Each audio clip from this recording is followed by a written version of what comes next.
একদিন দিনের বেলায় কাঠুরিয়া লোকজন জঙ্গলে কাঠ সংগ্রহে গেলে তারা জঙ্গলের মধ্যে নারী কণ্ঠের কান্নার আওয়াজ শুনে ভীত সন্ত্রস্ত হয়ে দৌড়ে পালিয়ে এলো।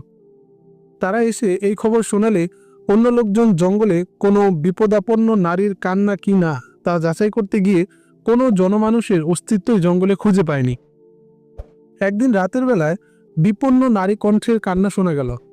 নারীর কান্না থেমে যাওয়ার পর জলদ গম্ভীর কণ্ঠের আওয়াজ ভেসে এলো, দেবদেবীদের অভিশাপ পতিত হবে, পাহাড় ফেটে যাবে, বনে আগুন জ্বলবে, সাবধান, দেবদেবীদের বিরুদ্ধাচারণ করে তাদের অসন্তুষ্ট করো না।